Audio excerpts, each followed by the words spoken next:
الحمد للہ رب العالمین والصلاة والسلام علی سید المرسلین محمد الامین خاتم النبیین حبیبنا و حبیب رب العالمین وعلی آلہ و اصحابہ و اتباعہ و ازواجہ و ذریاتہ اجمعین۔ قابل احترام بھائیوں اور بہنوں، میں ہندوستان سے آیا ہوں۔ نام میرا محمد یوسف، ہندوستان سے آیا ہوں۔ ہندوستان جب آپ لکھیں گے تو پہلے ہندو لکھنا پڑے گا، ہندوستان۔ اور ہندوستان میں ایک صوبہ ہے یو پی، وہاں ایک شہر ہے رامپور، رامپور سے حاضر ہوا ہوں۔ رامپور جب لکھیں گے تو پہلے رام لکھنا پڑے گا، ہندو رام یہ سب ذکر کریں گے تب تعارف ہوگا ہمارا۔ لیکن ہم نے ایک عزم کیا ہے، حوصلہ ہے، ایک عزم کیا ہے، ارادہ کیا ہے کہ چاہے کسی ملک سے آئیں، کسی شہر سے آئیں، انشاءاللہ جب تک دم میں دم ہے محمد صلی اللہ علیہ وسلم کے دین پر قائم رہیں گے انشاءاللہ، اور مریں گے بھی تو انہی کا کلمہ پڑھتے ہوئے دنیا سے رخصت ہوں گے، لا الہ الا اللہ محمد الرسول اللہ۔ اس سے کم پر ہم راضی نہیں۔ اور میں ہی کیا، میں تو کہتا ہوں آپ کا بھی یہی عزم ہے، یہی حوصلہ ہے، یہی فیصلہ ہے، انشاءاللہ جب تک زندہ رہیں، کسی ملک میں رہیں، انشاءاللہ اسلام پر قائم رہیں گے، اور جب رخصت ہوں گے تو ایمان کے ساتھ رخصت ہوں گے انشاءاللہ۔ اللہ سے امید ہے، توقع ہے۔ بھائیوں اور دوستوں، ایک دن نبی صلی اللہ علیہ وسلم نے صحابہ کرام کو متوجہ کرتے ہوئے کہا، یوشک الامم ان تداعی علیکم کما تداعی الاکلۃ الی قصتھا۔ اے مسلمانوں، تم پر ایک وقت آنے والا ہے، ایک دور آئے گا تمہارے اوپر کہ جس طرح دسترخوان پر اگر کھانا چن دیا جائے اور بھوکے لوگ ہوں تو وہ کھانے پر ٹوٹ پڑتے ہیں، اس طرح دنیا کی ساری امتیں، ساری قومیں مل کر تم پر ٹوٹ پڑیں گی، الغار کریں گی، تمہارے خلاف جد و جہد کریں گی، تمہیں مٹانے کی کوشش کریں گی، بدنام کرنے کی کوشش کریں گی، دنیا سے ناپید کرنے کی کوشش کریں گی۔ یوشک الامم ان تداعی علیکم کما تداعی الاکلۃ الی قصتھا۔ سچے نبی نے سچی بات کہی تھی، ہے نا یہ حال؟ پوری دنیا کی امتیں ٹوٹ پڑی ہیں اس وقت ہمارے خلاف پروپیگنڈا کرنے میں، ہمیں بدنام کرنے میں، ہمارے دین کو غلط بتانے میں، طرح طرح کی باتیں پیدا کرنے میں لگی ہوئی ہیں قومیں۔ صحابہ نے پوچھا، یا رسول اللہ، کیا ایسا اس لیے ہوگا ومن قلت نحن یومئذ، اس زمانے میں ہماری تعداد کم ہوگی؟ تو آپ نے فرمایا، لا بل انتم کثیر، تمہاری تعداد بہت زیادہ ہوگی، ہر ملک میں تم پائے جاؤ گے، ہر ملک میں تمہاری کثرت ہوگی، تم ہر جگہ ہوگے۔ بل انتم کثیر، کثیر ان کا غصائے سیل، لیکن اس طرح تم زیادہ ہوگے، زیادہ تعداد میں ہوگے جیسے کسی ملک میں سیلاب آ جائے اور سیلاب کے پانی پر خس و خاشاک، تنکے، جھاگ ہوتے ہیں، اسی طرح تمہاری تعداد ہوگی۔ وزن تمہارا جھاگ جیسا ہوگا، تمہاری قیمت اور حیثیت تنکوں جیسی ہوگی، نہ کوئی آواز ہوگی، نہ کوئی اثر ہوگا، نہ کوئی حیثیت ہوگی، نہ کوئی سنوائی ہوگی تمہاری آواز کی، کوئی تمہیں نہیں پوچھے گا، نظر انداز کرنے کی کوشش کریں گے سب۔ کیا ایسا ہے نا؟ کہیں کوئی آواز نہیں، حالانکہ اس دنیا میں ہم کم از کم 56-57 آزاد ملک ہیں ہمارے۔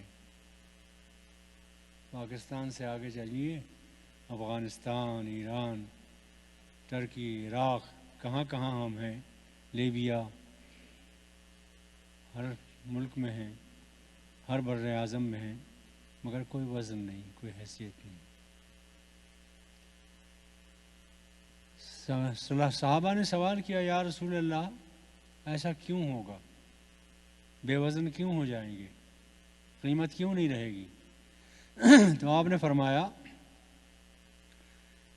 کہ تمہارے دشمنوں کے دلوں سے تمہارا رعب اور تمہاری ہیبت جاتی رہے گی، بے قیمت محسوس کریں گے تمہیں، اور تمہارے دلوں میں وہن پیدا ہو جائے گا، وہن۔ صحابہ نے پوچھا، یا رسول اللہ یہ وہن کیا چیز ہے؟ تو آپ نے فرمایا 2 بیماریاں ہیں، حب الدنیا و کراہیت الموت، دنیا کی محبت اور موت کا خوف، 2 بیماریاں پیدا ہو جائیں گی، ہے نا؟ دونوں بیماریاں پیدا ہیں، موت سے بھی ڈر رہے ہیں، شہادت کی کوئی تمنا نہیں رہی، لوگ ترستے تھے شہادت کے لیے، کوئی تمنا نہیں، اور مال پر ٹوٹے پڑ رہے ہیں، مال کی پیچھے لگے ہوئے ہیں، دونوں بیماریاں ہیں۔ اب آپ کے ذہنوں میں سوال پیدا ہونا چاہیے کہ رسول اللہ نے جب یہ فرمایا ہے تو اس کے معنی تو یہ ہوئے کہ ہماری تباہی بربادی ہے، ہم راضی ہو جائیں، گردن ڈال دیں، مرنا تو ہے ہی، اب کوئی وزن نہیں، کوئی حیثیت نہیں، کوئی جان نہیں۔ مگر ایک اور بات ہمیں یاد آتی ہے، بات یہ آتی ہے یاد کہ محمد صلی اللہ علیہ وسلم آخری رسول تھے، خاتم النبیین تھے، اب آپ کے بعد کوئی رسول نہیں آئے گا قیامت تک، اور آپ نے یہ فرمایا ہے کہ رسولوں کا کام یہ امت قیامت تک کرتی رہے گی، رسول اب کوئی نہیں آئے گا، نبی نہیں آئے گا، خاتم النبیین ہے رسول اللہ، میری امت قیامت تک دین کی اشاعت کرتی رہے گی، دین پھیلاتی رہے گی، یہ بھی فرمایا رسول اللہ نے۔ اب اگر آپ حاضر ہوں تو میں عرض کروں، حاضر ہے نا؟ تو میری عرض یہ ہے کہ ہم انشاءاللہ قیامت تک رہیں گے، کوئی نہیں مٹا سکتا آپ کو۔ وجہ یہ ہے کہ آسمان سے ایک کتاب آئی تھی جس کا نام قرآن ہے، اور وہ آپ کے ہاتھوں میں ہے نا؟ آپ کے بچے پڑھتے ہیں، حفظ کرتے ہیں، اور ابھی اس مسجد میں معلوم ہوا کہ بہت سے بچوں نے حفظ کر رکھا ہے، ماشاءاللہ، بہت سے لوگ ماں باپ یہاں بیٹھے ہوں گے، ان کے بچے حافظ ہیں۔ قرآن آپ کے ہاتھوں میں ہے، آسمانی کتاب صرف اس امت کے پاس ہے، کسی کے پاس نہیں۔ قرآن میں ہے کہ تورات اور انجیل دی گئی تھی یہود و نصارہ کو، ہے نا قرآن میں، بِمَسْتَحْفِظُوا مِن کتاب اللہ، اور امید کی تھی اللہ تعالیٰ نے ان سے یہ کہ یہ اس کی حفاظت کریں گے، مگر دونوں قوموں نے کیا کیا؟ تورات بھی ضائع کر دی، انجیل بھی ضائع کر دی، وہ آسمانی کتابیں نہیں رہیں۔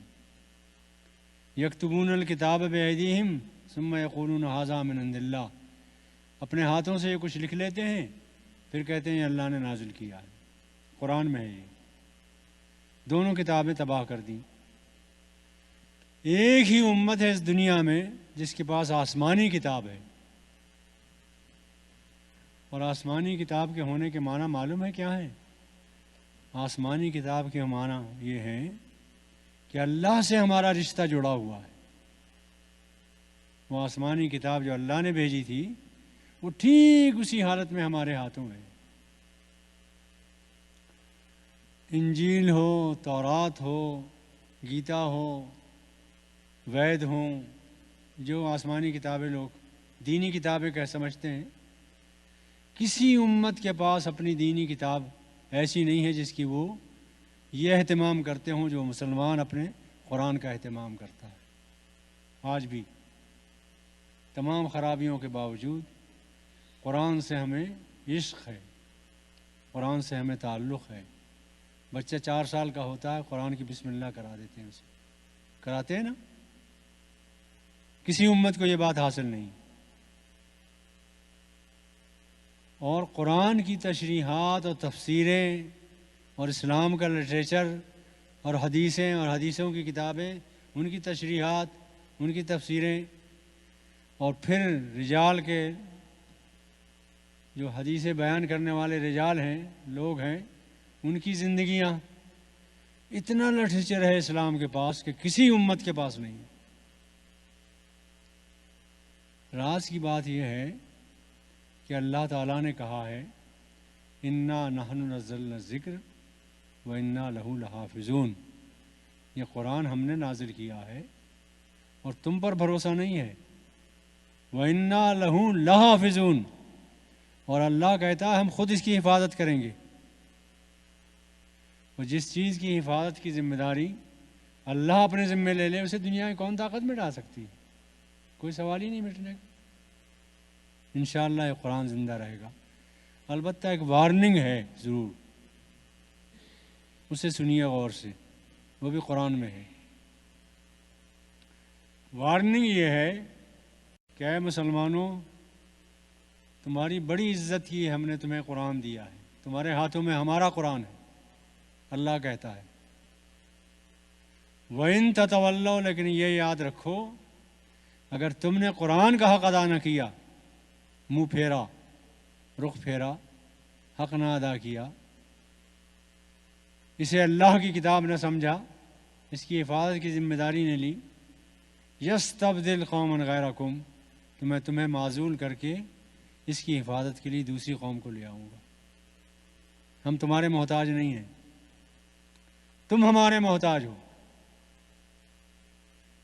امت محتاج ہے اللہ کی، اللہ محتاج نہیں امت کا۔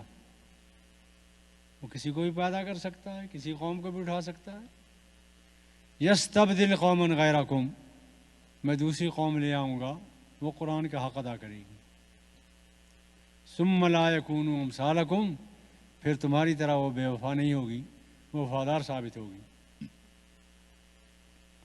بھائیوں دوستوں، ہم مسلمان ہیں، اور جہاں تک میری رائے ہے، میری سمجھ ہے، میری سوچ ہے، ہم اس دور میں جو بھی مسلمان ہیں، گناہ گار تو ہیں، خطا کار بھی ہیں، کمزور بھی ہیں، جذباتی بھی ہیں، دنیا پرست بھی ہیں، سب باتیں ہیں، مانتا ہوں سب، لیکن منافق نہیں ہیں، اللہ کا شکر ہے۔ اس لیے کہ جس ملک میں بھی ہم ہیں، دین کو چھوڑنے کے لیے ہرگز تیار نہیں۔ دین کے لیے منافق نہیں ہم، جہاں جہاں بھی رہتے ہیں ساری مشکلات برداشت کرتے ہیں، ساری پریشانیاں برداشت کرتے ہیں، لیکن رہنا چاہتے ہیں مسلمان۔ اسلام سے کم کسی چیز پر ہم راضی نہیں ہیں۔ یہ بہت بڑی علامت ہے اس بات کی کہ اللہ تعالی ہمیں ناکام نہیں کرے گا، مایوس نہیں کرے گا انشاءاللہ۔ اب ذرا میرے ساتھ اٹھ کر چلیے، آنکھیں بند کیجیے، اٹھ کے چلیے، ایک منظر دکھاتا ہوں آپ کو۔ ہم لوگ اب سے 1400-1500 سال پہلے مدینے میں تھے، یاد ہے نا آپ کو؟ اور ہماری تعداد صرف 313 تھی۔ یاد کیجئے اپنی تاریخ کو، کتنے تھے آپ؟ 313۔ 313 کو مٹانے کے لیے، ختم کرنے کے لیے مکے کے مشرکین 1000 کی تعداد میں آئے تھے، جن کے پاس اسلحہ بھی تھا، سواریاں بھی تھیں، ساز و سامان بھی تھے، کھانے پینے کے وسائل بھی تھے، سب کچھ تھا۔ ہم 313 تھے اور نہ گھوڑے تھے ہمارے پاس، نہ سواریاں تھیں، نہ ہتھیار مکمل تھے، مگر 2 باتیں ہمیں حاصل تھیں۔ ایک یہ بات حاصل تھی کہ ہمارا قائد، ہمارا رہنما بہت عظیم انسان تھا۔ اس جیسا عظیم انسان نہ کبھی آیا ہے روئے زمین پر، نہ کبھی قیامت تک آئے۔ اللہ کا محبوب تھا وہ، بہت اونچا انسان تھا، آخری رسول تھا وہ۔ دوسری بات یہ تھی کہ اللہ سے ہمارا تعلق جڑا ہوا تھا۔ یہ 313 سب کے سب 100% 100% اللہ سے تعلق جوڑے ہوئے تھے، ہماری طرح بے عمل نہیں تھے، سب کے سب اللہ کے پسندیدہ بندے تھے۔ ٹھیک ہے نا؟ ایک بات یہ حاصل تھی، ہماری پشت پر اللہ تھا، اس لیے کہ اللہ کے لیے ہم اللہ کے دین کو اپنا کر اللہ کے دین کے لیے میدان میں آئے تھے۔ کہاں جمع ہوئے یہ 313؟ آپ کو معلوم ہے، بدر میں جمع ہوئے۔ رسول ہمارا قائد تھا، رسول اللہ سجدے میں گر گئے، رونے لگے، روتے رہے، گڑ گڑاتے رہے، اور اللہ سے یہ کہتے رہے کہ اے اللہ، میری زندگی بھر کا سرمایہ یہ 313 ہے۔ 13 سال مکے میں نے صرف کیے ان کو تیار کرنے کے لیے، 2 سال مدینے میں صرف کیے، 15 سال میں نے لگائے ان پر، تو یہ 313 ملے ہیں۔ اے اللہ، اگر یہ ضائع ہو گئے لم تو ابد، تو پھر تیری بندگی روئے زمین پر نہیں ہو سکے گی۔ اللہ نے لاج رکھی اور آپ کامیاب ہوئے نا؟ بدر کے میدان میں 313 کو کامیابی ملی، جبکہ وسائل ذرائع کچھ نہیں تھے ہمارے پاس۔ لیکن ہم میں سے ہر ایک 313 میں سے ہر ایک اللہ کا سچا بندہ تھا۔ ٹھیک ہے؟ اس وقت صورتحال یہ ہے کہ ہماری تعداد تو کروڑوں میں ہے، اس میں کوئی شک نہیں، لیکن صورتحال یہ ہے کہ زیادہ سے زیادہ 20% مسلمان اسلام کو جانتے ہیں اور اس پر عمل کرتے ہیں۔ 80% آبادی ہماری اسلام کو اس حد تک جانتی ہے کہ ایک دین ہے، نہ وہ عمل پیرا ہے، نہ قرآن سے تعلق ہے اس کا، نہ نماز سے تعلق ہے اس کا، نہ اور دین کے کاموں سے تعلق ہے اس کا۔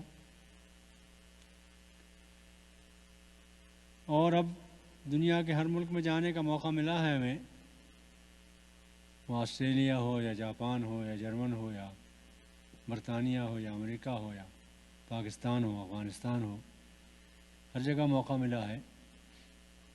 تو ہر جگہ صورتحال یہی ہے کہ زیادہ سے زیادہ 20% مسلمان ہیں جو اسلام پر عمل کر رہے ہیں، 80% لوگ اسلام سے غافل ہیں۔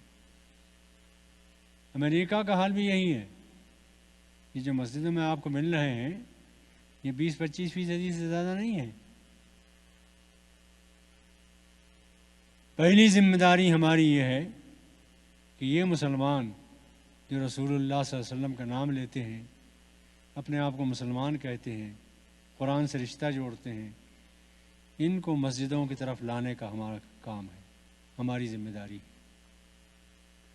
حشر کے میدان میں ہم بھی ہوں گے، اللہ کے رسول بھی ہوں گے، انہوں نے اگر ہمارا ہاتھ پکڑا اور کہا کہ میری امت کے 80% مسلمان جہنم کی طرف جا رہے تھے، روزے نماز سے کہ پابند نہیں تھے، دین سے ناواقف تھے، تم اپنی نمازوں پر اکتفا کیے رہے، اسی پر خوش ہوتے رہے کہ ہم نماز پڑھ رہے ہیں، تم نے ان کی فکر نہیں کی، تو ہمارے پاس کوئی جواب نہیں ہوگا۔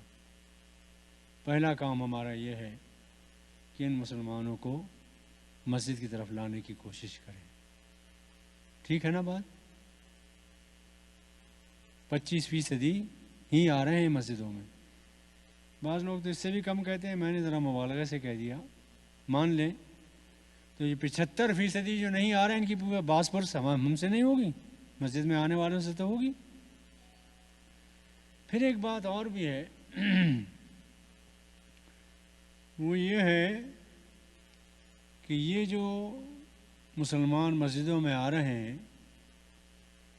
ان میں ایک پریشانی اور ہے، اپنی رائوں کا اختلاف ہے، مسلکوں کا اختلاف ہے، تفرقے ہیں، ایک اس مسلک کا ہے، ایک اس مسلک کا ہے۔ جو مسجد میں آ گیا، جو نہیں آیا اس کی کوئی فکر نہیں، نہیں آیا نہ آئے، جو آ گیا اس سے مسلک کی بنیاد پر اختلاف ہے، بحث گفتگو ہے، یوں کیوں کیا اور یوں کیوں نہیں کیا۔ حالانکہ یہ وقت بچائیں، اور اس میں جو مسجد میں آ گیا وہ تو آ ہی گیا نا، وہ ہاتھ ناف پر رکھ کے باندھے یا سینے پہ باندھے، کہیں بھی باندھے، نماز پڑھ رہا ہے نا، وہ تو آپ کا اپنا بندہ ہے۔ جو نہیں پڑھ رہا اس کی فکر کرنی چاہیے، یہ ہماری غلطی ہے۔ تو پہلا کام تو یہ ہے کہ اس کی فکر کریں ہم۔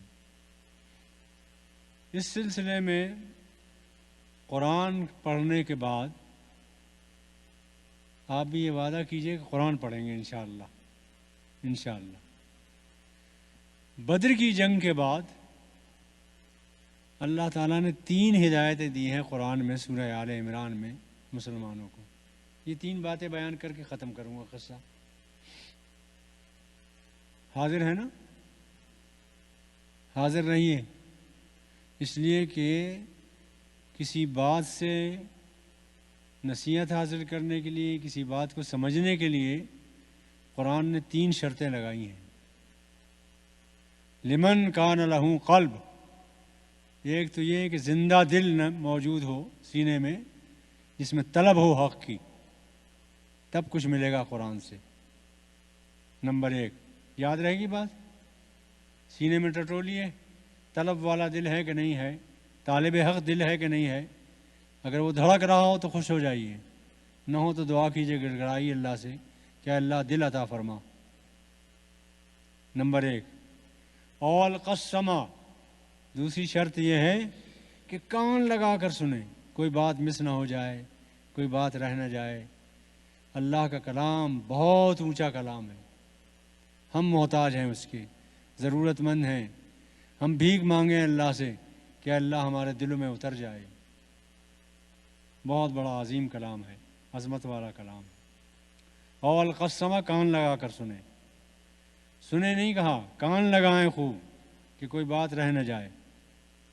وہ شہید، تیسری شرط یہ ہے کہ مجلس میں موجود بھی ہوں، آپ رکھے ہوئے نہ ہوں۔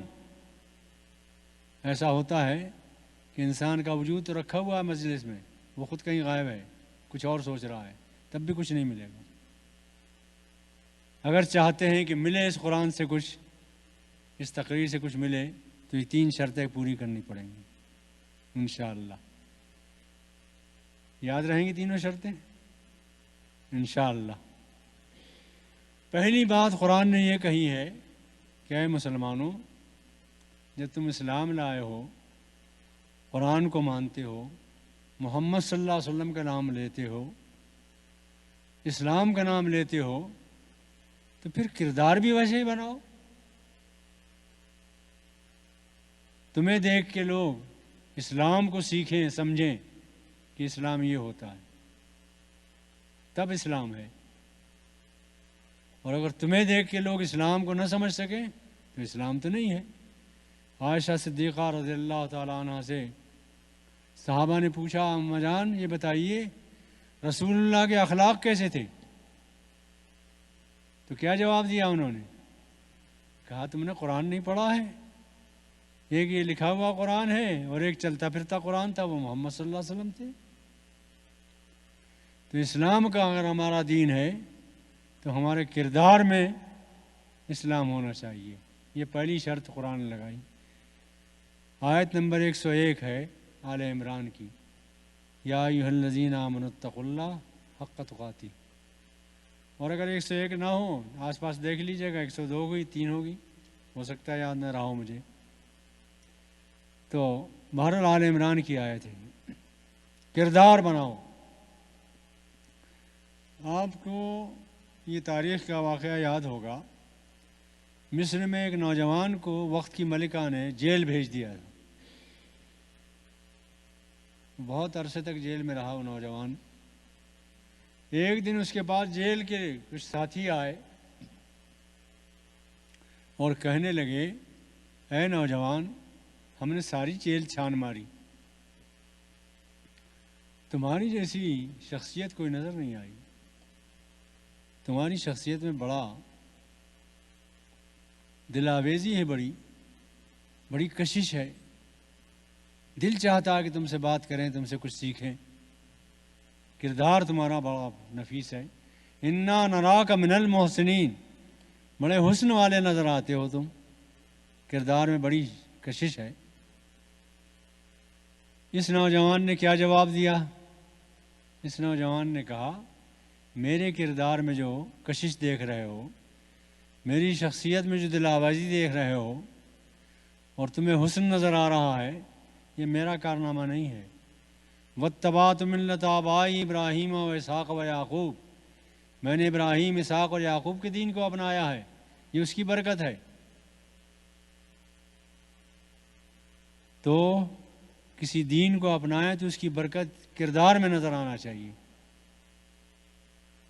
کاش اس امریکہ میں ہم آئے ہیں، ہمیں دیکھ کے لوگ سوچیں پر مجبور ہوں کہ ان کی شخصیت میں دل آویزی بھی ہے، ایمانداری بھی ہے، دیانت بھی ہے، امن پسندی بھی ہے، تحمل بھی ہے، برداشت بھی ہے، اخلاق بھی ہے، کردار بھی ہے۔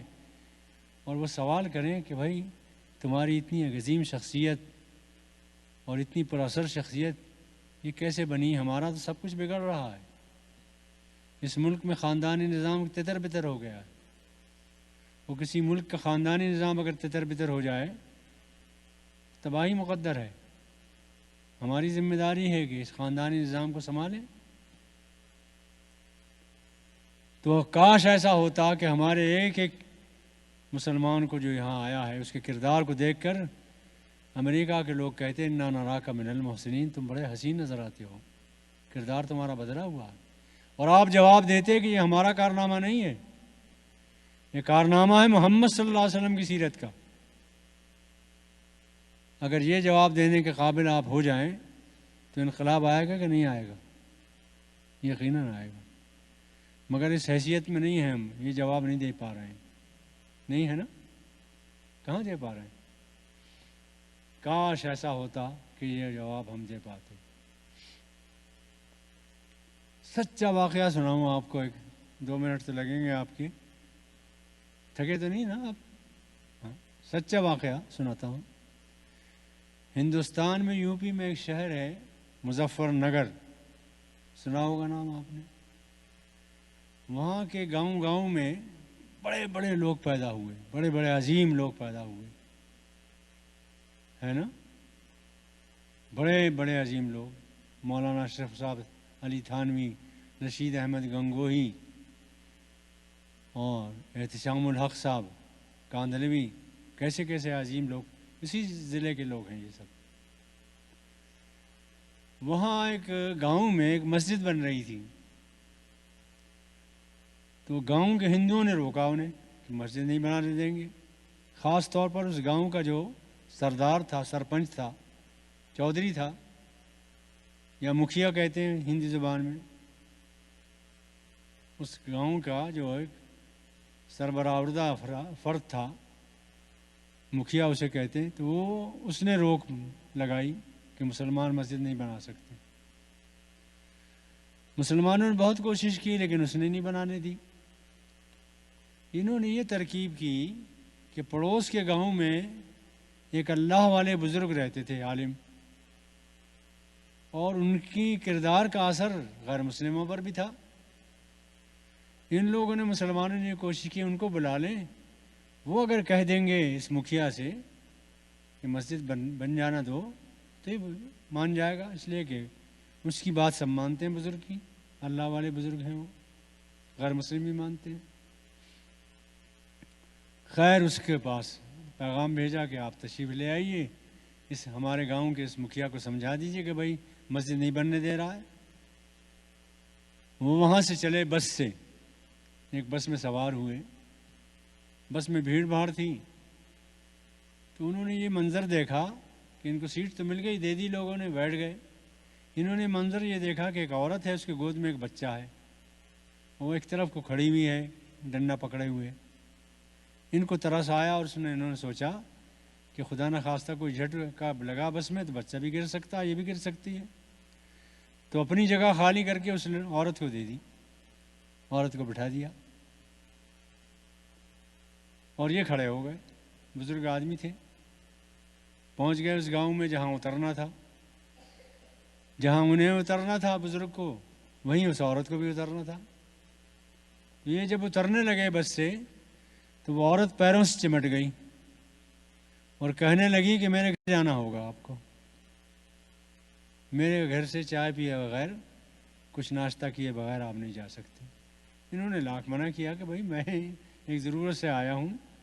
وہ پیچھے پڑ گئی کہ نہیں جا سکتے آپ، میرے پاس جانا، ساتھ جانا پڑے گا۔ لے گئی اپنے گھر۔ اپنے گھر جب لے گئی تو اس لڑکی کے، اس عورت کے والد نے کہا بھائی مجھے تو نفرت ہے مسلمان سے، اور تو اس کو لے آئی مسلمان کو۔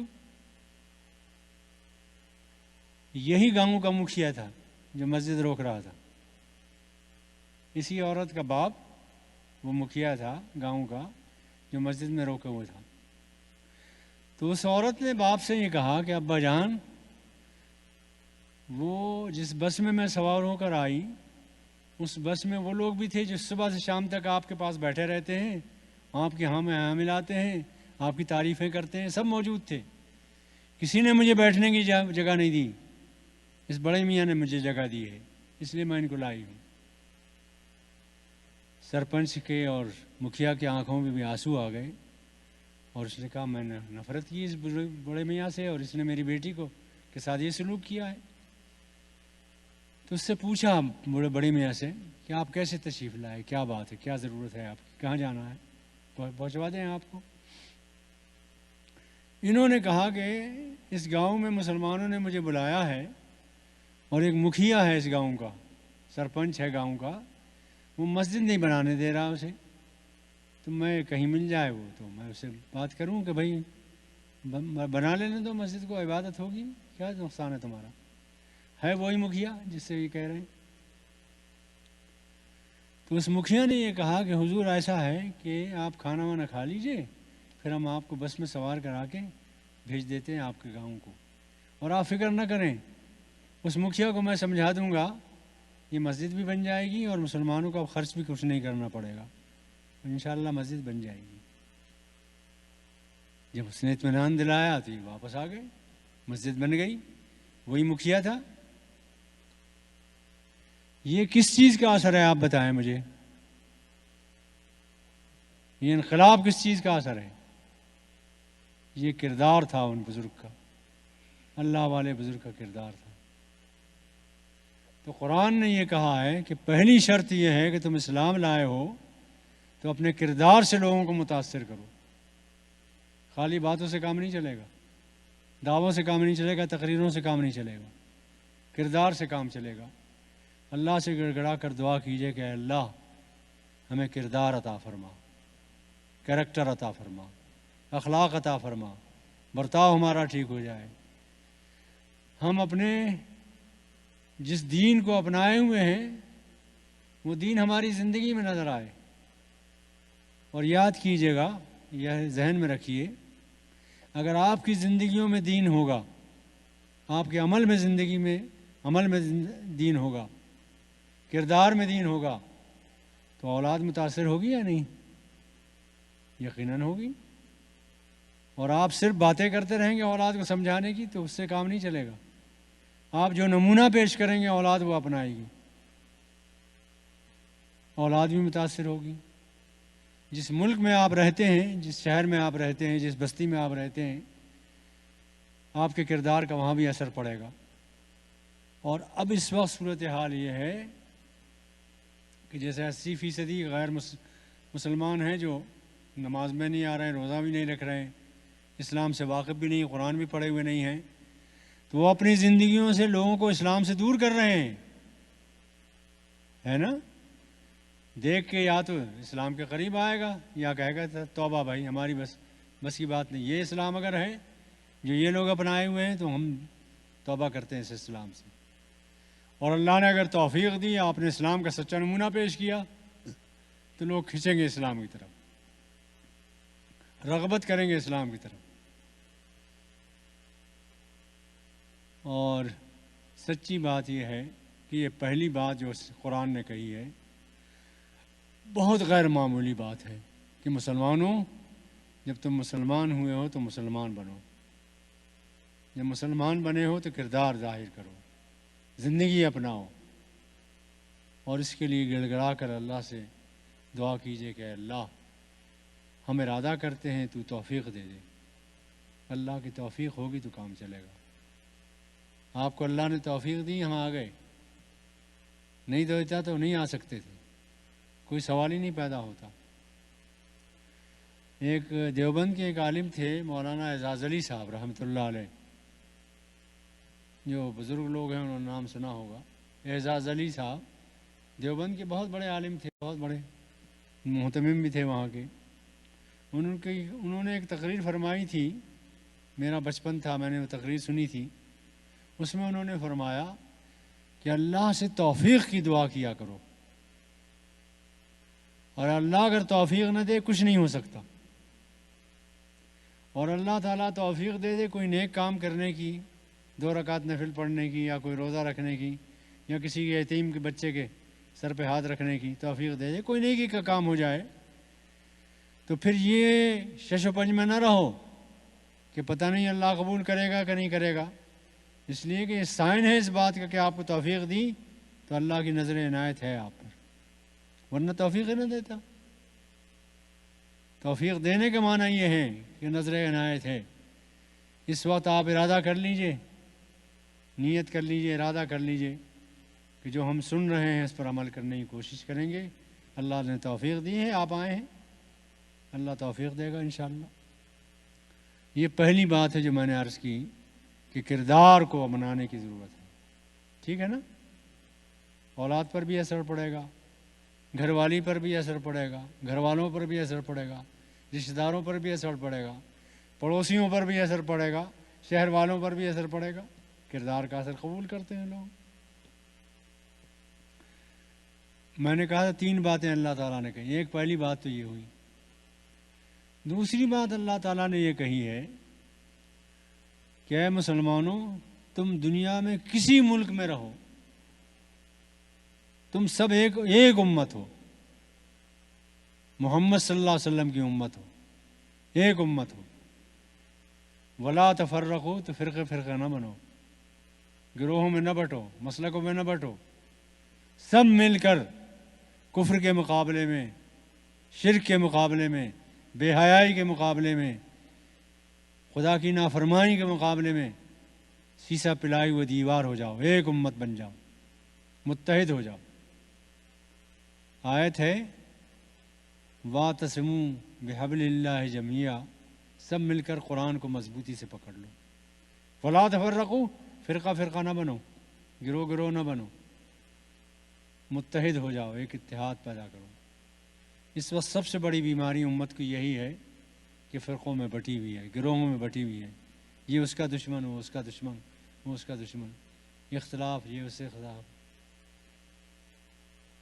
حالانکہ جتنے بھی مسلک ہیں سب حق ہیں, ہے نا. امام مالک کا مسلک ہو, یا امام شافعی کا ہو, یا امام احمد بن حنبل کا ہو, یا امام ابو حنیفہ کا ہو, یہ سب ہمارے مقابلے میں دین کو زیادہ جاننے والے تھے نا. ساری زندگیاں کھپائی تھیں انہوں نے قرآن سننے سمجھنے میں، تو ان کا مسلک جو کچھ بھی جس کا تھا وہ سرتاسر حق ہے، سرتاسر حق ہے۔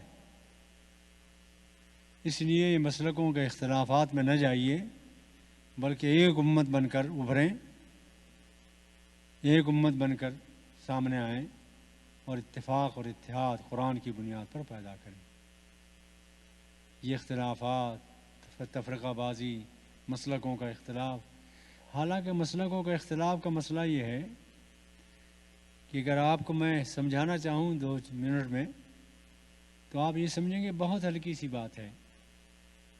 دیکھیے، کوئی کہتا ہے کہ صاحب وطر یوں پڑھو، 1 رکعت الگ پڑھو، 2 الگ پڑھو۔ حنفی کہتے ہیں تینوں ساتھ پڑھ لو، ہے نا؟ نماز پڑھنے کو تو کہتے ہیں نا، وہ بھی کہتے ہیں کہ یہ طریقہ ہے، یہ کہتے ہیں یہی طریقہ ہے۔ رسول اللہ سے وہ بھی ثابت کرتے ہیں، یہ بھی ثابت کرتے ہیں۔ ایسے پڑھ لو گے تب بھی ہو جائے گی، ایسے پڑھ لو گے تب بھی ہو جائے گی۔ البتہ ایک وقت میں کسی ایک امام کے قائل ہو جاؤ، سارے امام صحیح تھے۔ مثال کے طور پر سوچئے، رمضان کے مہینے میں فرض کیجئے کہ آپ کی جماعت کی نماز رہ گئی، فرض نہیں ملے، تو یہ عرب کے لوگ جو ہیں اہل حدیث یہ کرتے ہیں کہ امام صاحب جو تراویح پڑھا رہے ہیں نفل نماز، اس کے پیچھے نیت باندھ کے فرض پڑھ لیتے ہیں نا، اور سلام جب پھیر دیا امام نے تو یہ اٹھ کے 2 رکعت پوری کر لیتے ہیں اور کہتے ہیں فرض نماز ہماری جماعت سے ہو گئے۔ پڑھا کس کے پیچھے؟ نفل والوں کے پیچھے۔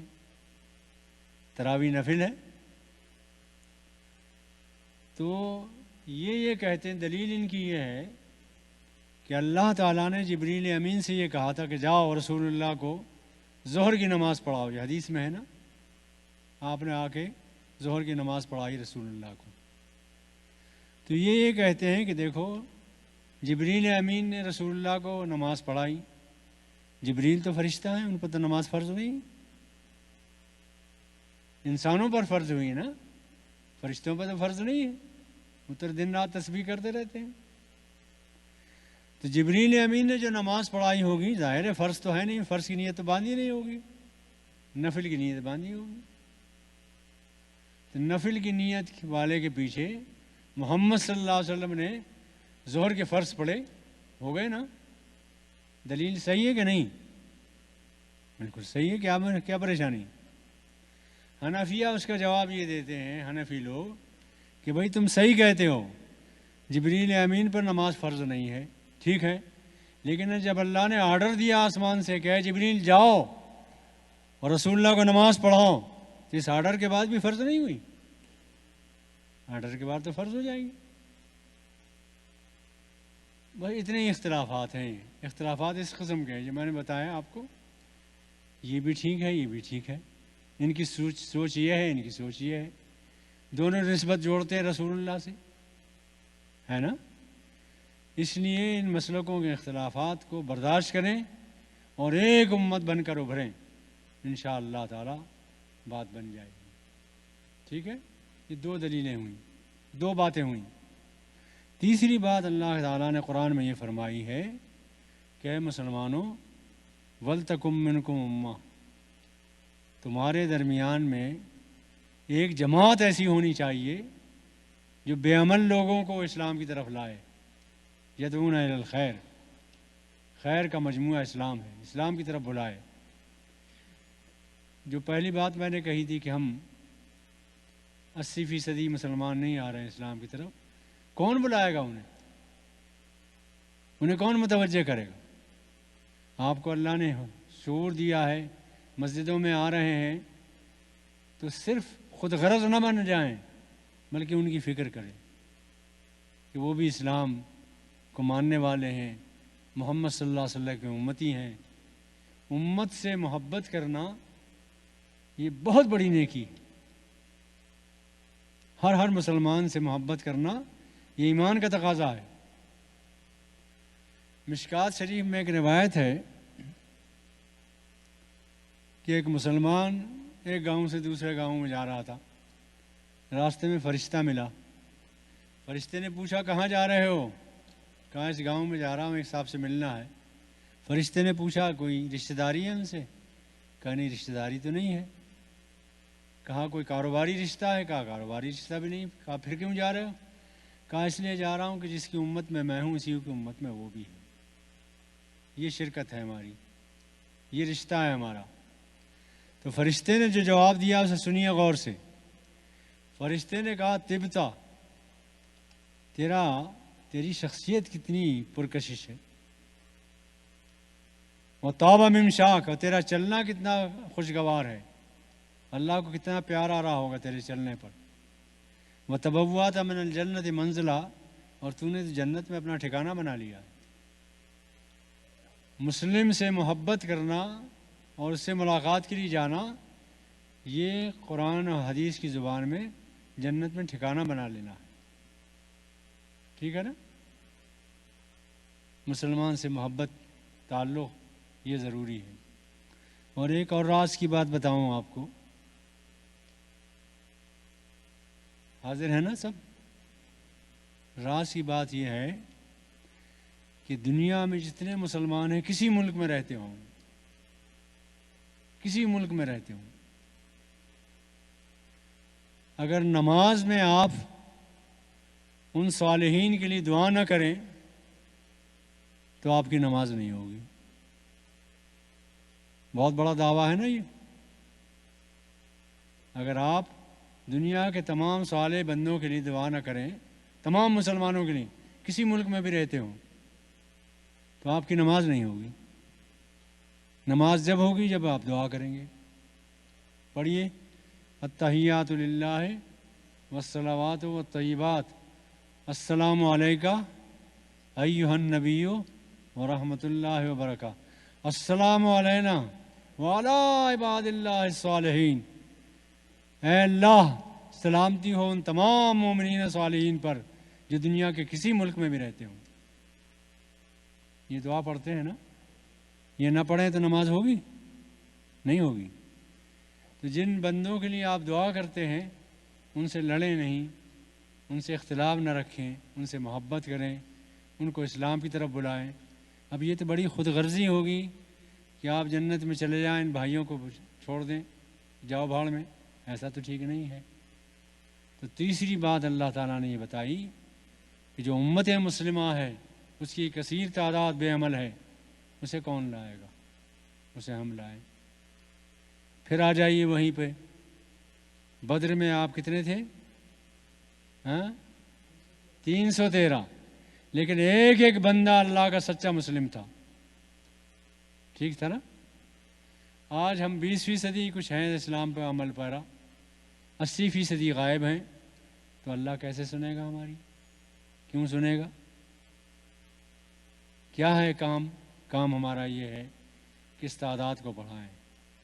جب امت سدھرے گی تو اللہ تعالیٰ کرم فرمائے گا، جان بنے گی، آواز بنے گی، قدرت بنے گی، طاقت بنے گی، اور انشاءاللہ مایوس ہونے کی کوئی بات نہیں ہے۔ آپ پر امید رہیں، اس لیے کہ دور ہمارا آنے والا ہے انشاءاللہ۔ ہم بہت گر گئے نیچے نا، اور گرنے کے امکان نہیں ہے اب، اور یہ کرا چل رہا ہے یوں، نیچے چلے گئے بالکل، ابھریں گے نا، ابھر رہے ہیں۔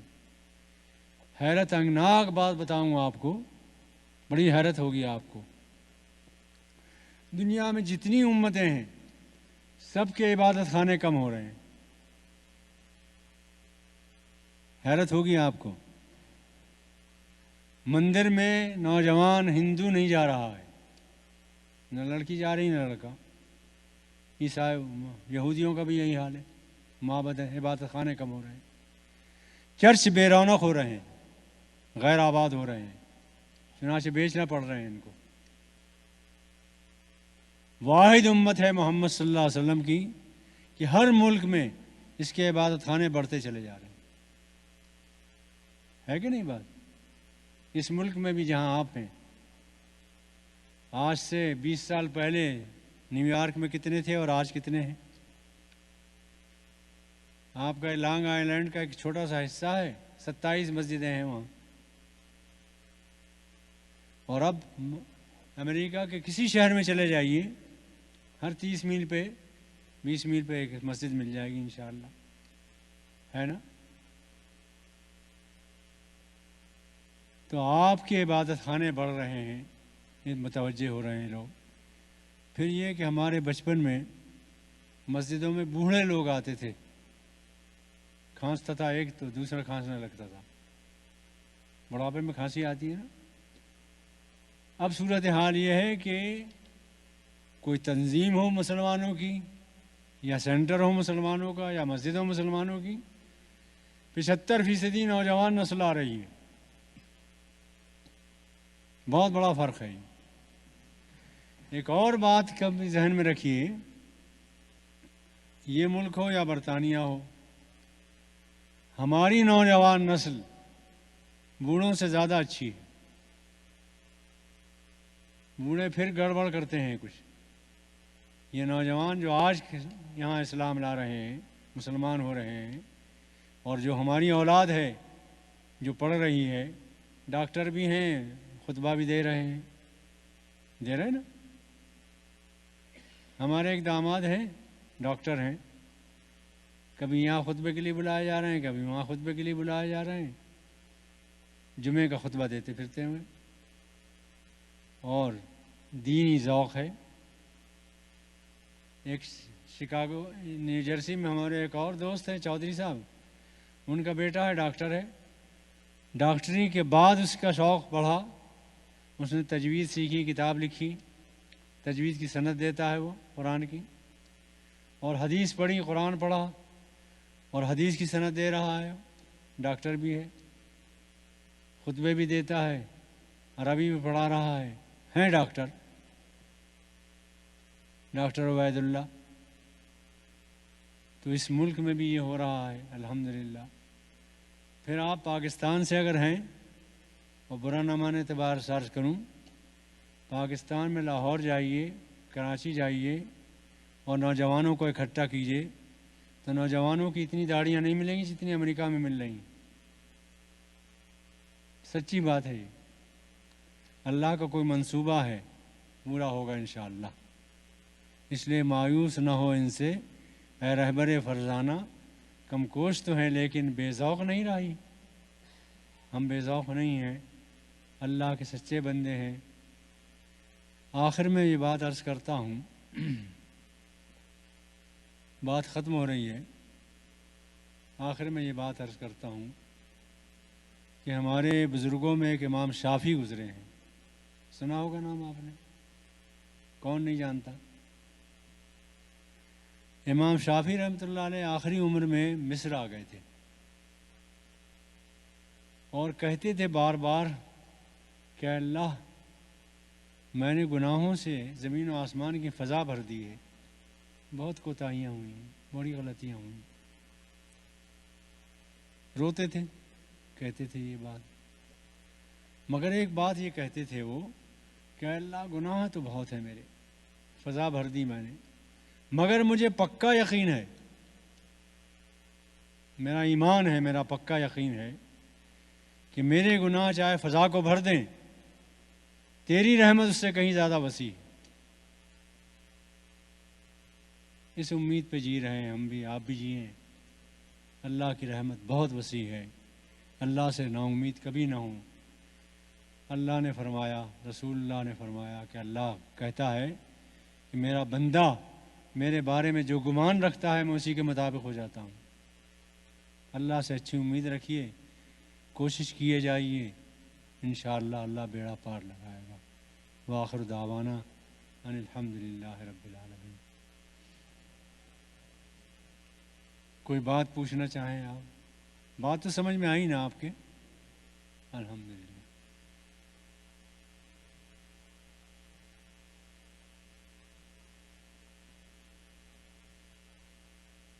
جی ارشاد، کیا نام ہے آپ کا؟ ارشد، ماشاء اللہ. آواز نہیں آ رہی آپ کی، ذرا زور سے بولیے.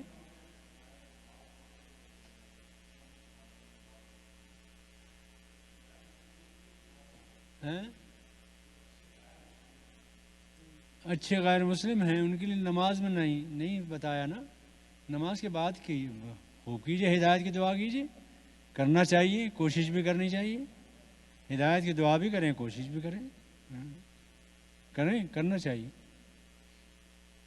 اور ویسے یہ ہے کہ ایک بات ذہن میں یہ رکھیے کہ وہ غیر مسلم ہو، کافر ہو، مشرک ہو، آدم کا بیٹا تو ہے نا، وہ آدم کی بیٹی تو ہے نا، وہ تو آپ کے تو بہن بھائی ہیں، وہ انسانی بھائی ہیں نا، تو انسانی بھائیوں کو جہنم سے بچانا، ہدایت کی دعا کرنا، ان کے لیے ہدایت کی طرف لانا، یہ کام بھی ہمارا ہے، یہ کرنے کا کام ہے۔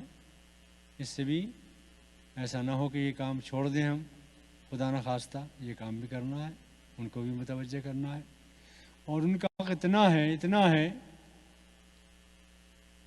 کہ ایک حدیث سنیے، فرض کیجئے یہاں جماعت ہو رہی ہے، یہ تو خیر بڑی مسجد ہے، پڑوس میں ایک یہودی کا گھر ہے یا ہندو کا گھر ہے، فرض کیجیے آپ نماز پڑھ رہے ہیں، فرض نماز، نفل نماز نہیں، فرض نماز، اور اس ہندو کے گھر سے یا یہودی کے گھر سے آواز آئی، آگ لگ گئی، بچاؤ ہمیں بچاؤ، تو کیا کریں گے آپ؟ اسلام کی ہدایت کیا ہے؟ نماز توڑ دو، پہلے اس انسان کو بچاؤ، پھر نماز پڑھو آ کے، اتنا حق ہے ان کا، تو دعا بھی کریں گے ہدایت کی۔ البتہ مرنے کے بعد مغفرت کی دعا نہیں کر سکتے، لیکن ہدایت کی دعا کریں گے، کوشش بھی کریں گے، جد و جہد بھی کریں گے، اس کا اجر بھی ملے گا انشاءاللہ۔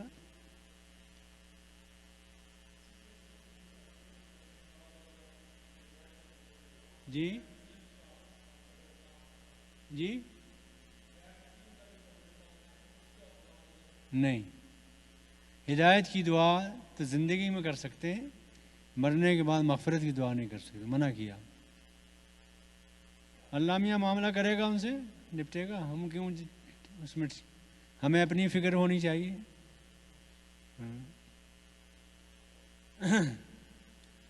تو اور کوئی بات پوچھنا چاہیں تو پوچھ لیجیے، ورنہ پھر دعا کر لیں، تھک گئے ہوں گے بہت آپ، بہت دیر ہو گئی۔